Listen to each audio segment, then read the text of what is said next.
신앙 고백 우리 하겠습니다. 나는 전능하신 아버지 하나님 천지의 창조주를 믿습니다. 나는 그의 유일하신 아들 우리 주 예수 그리스도를 믿습니다.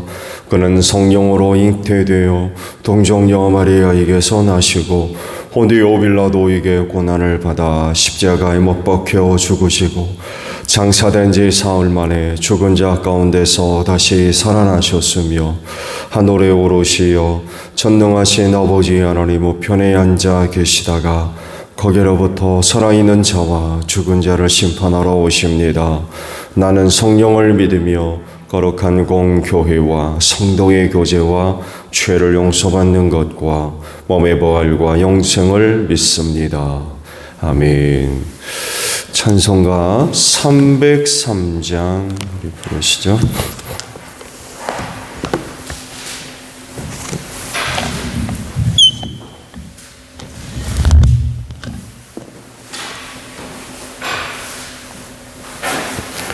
찬송가 303장입니다.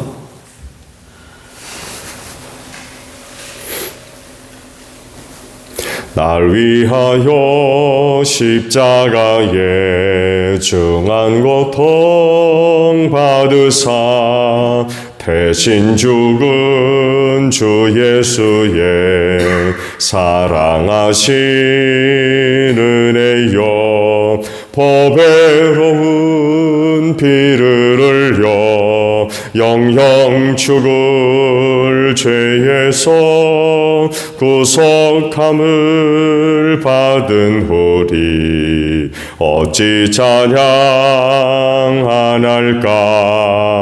예수 안에 있는 우리 한량없이 즐겁고 주 성령의 위로함이 마음속에 차도다. 전국 음악 소리 같은 은혜로운 그 말씀 끊임없이 듣는 우리 어찌 찬양하날까. 이 세상의 모진 풍파 쉬지 않고 불어도 주님 안에 보호받는 우리 마음 편하다. 늘 깨어서 기도하고 저 천국을 바라며 주님만을 기다리니 어찌 찬양하날까.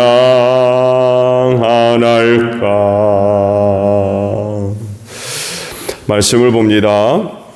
열왕기상 3장 16절에서 28절 마지막 절까지 보겠습니다. 열왕기상 3장 16절에서 마지막 절에요. 하루는 장녀 두 사람이 왕에게 와서 그 앞에 섰다. 그 가운데 한 여자가 나서서 말을 하였다. 임금님께 아뢰옵니다. 저희 두 사람은 한 집에 살고 있습니다. 제가 아이를 낳을 때 저 여자도 저와 함께 있었습니다. 그리고 제가 아이를 낳은 지 사흘 만에 저 여자도 아이를 낳았습니다. 그 집 안에는 우리 둘만 있을 뿐이고 다른 사람은 아무도 없었습니다. 그런데 저 여자가 잠을 자다가 그만 잘못하여 자기 아이를 깔아뭉개었으므로 그 아들은 그날 밤에 죽었습니다. 그런데 이 종이 깊이 잠든 사이에 저 여자가 한밤중에 일어나서 아이를 바꾸었습니다. 저의 옆에 누워있는 저의 아들을 데리고 가서 자기 품에 두고 자기의 죽은 아들은 저희 품에 뉘어놓았습니다. 제가 새벽에 저희 아들에게 젖을 먹이려고 일어나서 보니 아이가 죽어 있었습니다. 아침에 제가 자세히 들여다보았는데 그 아이는 제가 낳은 아들이 아니었습니다. 그러자 다른 여자가 대들었다. 그렇지 않다는 것이었다. 살아있는 아이가 자기의 아들이고 죽은 아이는 다른 여자의 아들이라고 우겼다.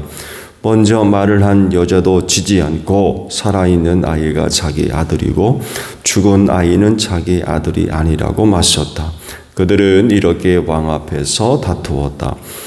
왕은 속으로 생각하였다. 두 여자가 서로 살아있는 아이를 자기의 아들이라고 하고 죽은 아이를 다른 여자의 아들이라고 한다. 그렇다면 좋은 수가 있다. 왕은 신하들에게 칼을 가져오게 하였다. 신하들이 칼을 왕 앞으로 가져오니 왕이 명령을 내렸다. 살아있는 이 아이를 둘로 나누어서 반쪽은 이 여자에게 주고 나머지 반쪽은 저 여자에게 주어라. 그러자 살아있는 그 아이의 어머니는 자기 아들에 대한 모종이 불타올라 왕에게 애원하였다. 제발 임금님, 살아있는 이 아이를 저 여자에게 주시어도 좋으니 아이를 죽이지 말아 주십시오. 그러자 다른 여자는 어차피 내 아이도 안 될 테고 네 아이도 안 될 테니 차라리 나누어 가지자 하고 말하였다. 그때 드디어 왕이 명령을 내렸다. 살아있는 아이를 죽이지 말고 아이를 양보한 저 여자에게 주어라. 저 여자가 그 아이의 어머니다. 모든 이스라엘 사람이 왕이 재판한 판결 소식을 들었다. 그리고 백성들은 왕이 재판할 때에 하나님께서 주시는 지혜로 공정하게 판단한 것을 알고 왕을 두려워하였다. 아멘. 오늘 아침에는요, 28절에 있는 말씀을 함께 나누어 보려고 합니다. 28절 하반절에 있는 말씀이에요. 왕이 중반절의 말씀이에요. 왕이 재판할 때에라는 말씀입니다. 유명한 솔로몬의 그 재판의 내용이죠. 지금 보아도 참으로 놀라운 재판이라고 볼 수 있죠.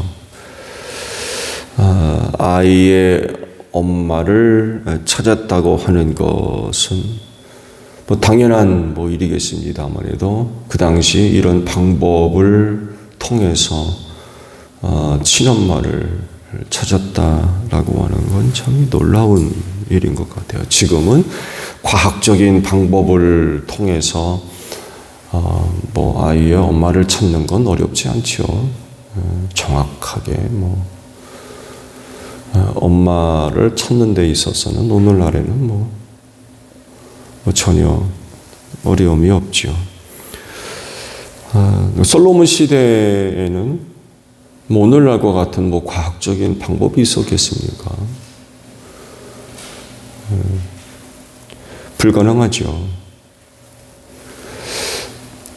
말씀의 내용을 봤습니다만에도 그런 상황 속에서 진짜 엄마를 어떻게 찾아요?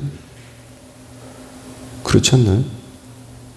누가 이 아이의 진짜 엄마인지 어떻게 구별하냐 말이죠. 그 같은 조건과 상황 속에서 진짜 모친을 찾는다는 것은 사실 불가능한 일이죠. 그렇지만 솔로몬은 모성애라는 것을 이용해서 아이의 진짜 엄마를 찾아주었죠. 당시로서는 정말 놀라운 그런 그 방법이었다라고 할 수 있죠. 그런데 그 말씀 속에서 중요하게 다루어지는 건 지혜만이 아닙니다. 그 바로 공정이라고 하는 말씀입니다.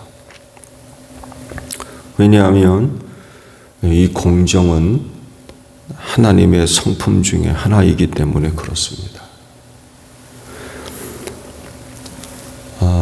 하나님이 공정한 분이 아니라고 한다 그러면 오늘 이 세상은 굉장히 혼란스럽게 됐을 겁니다.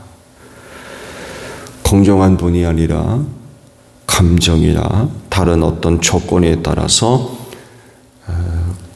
불공정한 그런 그 일들이 나타난다고 하면 이 세상은 굉장히 큰 혼란에 빠졌을 거예요.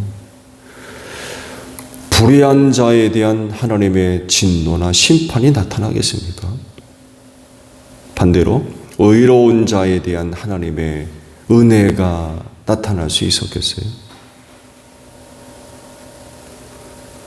또 에덴 동산에서 두 사람이 죄를 짓게 되니까 결국 죽음을 당하게 됐고 에덴 동산에서 쫓겨났잖아요. 이런 일들이 일어났겠습니까? 일어나지 않았을 겁니다. 거꾸로 되는 일들 많이 있었을 거예요. 하나님이 공정한 분이 아니라 그러면 불의한 자가 복받고 의로운 자가 저주받고 아마 이런 어처구니 없는 그런 그 일들이 이 세상에서 아마 일어났을 겁니다. 그러면 세상이 어떻게 되겠습니까?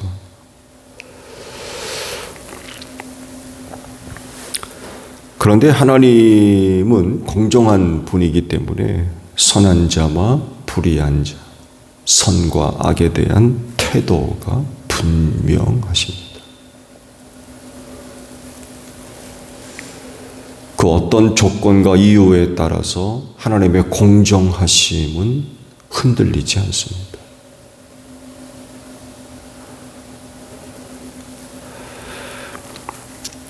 이런 하나님을 섬기는 사람이라고 하면 하나님의 그 공정하심 앞에 두려워할 수밖에 없죠. 그리고 그런 하나님을 본받아서 우리 그리스도인들은 어느 누구보다도 공정해야 되겠죠. 그것은 곧 이 세상에서 하나님의 뜻을 실현하는 일에 있어서 매우 중요한 그런 부분입니다. 아이의 그 모친을 찾는 일에 있어서 솔로몬이 지혜를 갖고 공정하게 판단을 했어요. 이렇게 함으로써 하나님의 뜻을 실현해 갈 수 있었죠. 그리고 이런 사실을 백성들이 알았다고 하십니다. 그래서 왕을 두려워했다라고 밝히고 있죠. 즉 그들도 그들이 사는 곳에서 공정함을 지키며 살았다는 이야기입니다. 이런 두려움을 갖지 않았다면 공정하며 살겠습니까? 그렇지 않았을 겁니다. 때 왕이 지혜를 가지고 공정한 판단을 내리니까 그 왕을 두려워함으로 인하여서 저들도 그들의 삶 속에서 의를 이루어가는 그런 그 삶을 살 수밖에 없죠.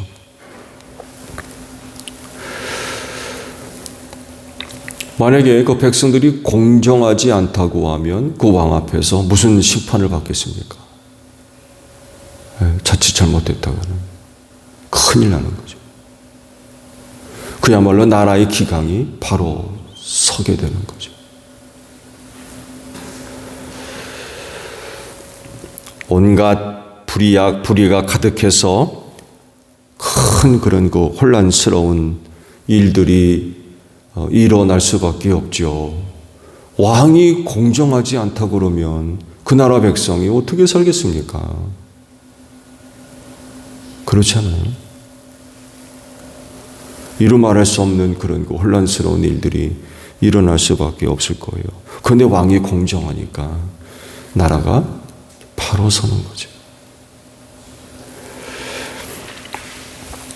오늘 우리가 살고 있는 이 세상에는 여러 가지 문제들이 있죠. 그리고 그 문제들은 결국 그 사회를 혼란 속에 빠뜨리고요. 그리고 그 사회 속에 사는 사람들이 또 많은 고통을 당하죠. 그래서 종종 카피되는 내용 가운데 그런 것들이 있죠. 공정한 사회. 공정한 사회. 말씀드린 대로 그 사회가 공정하지 않다 그러면 그 사회 속에 살고 있는 사람들은 굉장히 많이 고통을 당할 겁니다. 굉장히 많은 혼란을 겪을 테고, 오늘 여러분이 느끼고 있는 부분은 어떠신지 모르겠어요. 과연 여러분이 살고 있는 그곳, 그 세대가 공정하다고 보십니까? 공정한가요? 공정하다고 그러면 많은 사람들이 고통당하는 일은 아마 없을 겁니다. 과연 우리가 살고 있는 세대는 얼마만큼 공정할 거냐? 라는 물음 앞에 그렇다라고 대답할 수 있는 분들은 얼마나 될까요? 그렇게 많지 않을 것 같아요. 그만큼 많은 사람들이 공정치 못한 세대 속에서 어려움을 많이 겪고 있다는 거죠.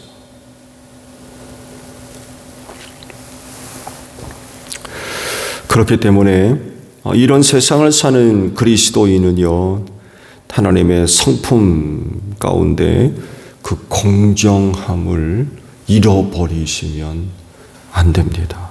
어떤 조건이라도 그 공정함이 지켜져야 되죠.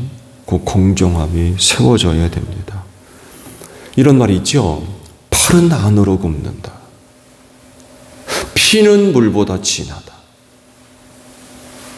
이런 의미가 어떤 의미인지 아마 잘 아실 거예요. 틀린 말 아니지요. 근데 공정함에 있어서는 이런 것도 예외일 수 없죠. 예외일 수 없어요. 팔이 안으로 굽는다고 해서 이런 경우에는 공정함이 안 지켜져도 됩니까? 피는 물보다 진하다고 하는데 이런 경우는 공정함이 안 지켜져도 되나요? 근데 이런 부분에 있어서 이 공정함이 흔들리는 경우들이 있죠. 있습니다. 그로 인하여 또 다른 사람들이 겪는 피해는 그 누가 감당할 거예요? 안타까운 일이지요. 말씀드린 대로 아무리 그래도 이 공정함에서는 예외가 있을 수 없다는 거죠.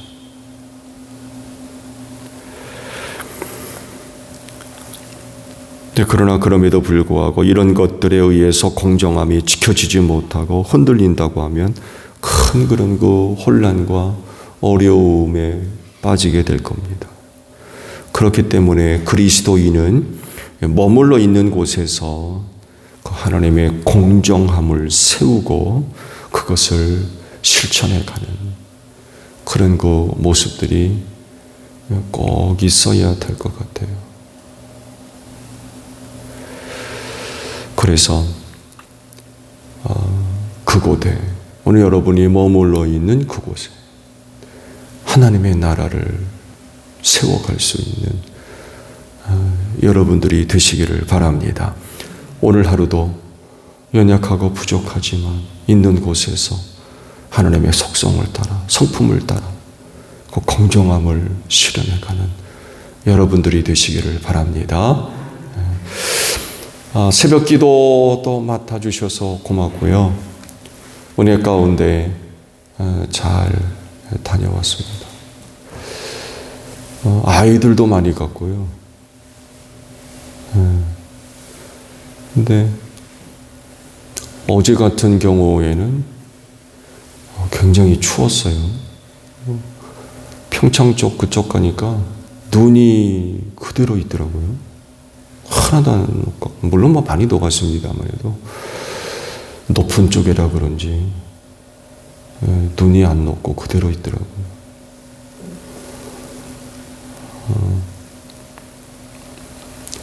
또 기도해 주셔서 교육자의 수련회 잘 다녀왔습니다. 고맙습니다. 주기도문 하겠습니다. 하늘에 계신 우리 아버지, 아버지의 이름을 거룩하게 하시며 아버지의 나라가 오게 하시며 아버지의 뜻이 하늘에서와 같이 땅에서도 이루어지게 하소서. 오늘 우리에게 일용할 양식을 주시고 우리가 우리에게 잘못한 사람을 용서하여 준 것 같이 우리 죄를 용서하여 주시고 우리를 시험에 빠지지 않게 하시고 악에서 구하소서. 나라와 권능과 영광이 영원히 아버지의 것입니다. 아멘. 기도하겠습니다.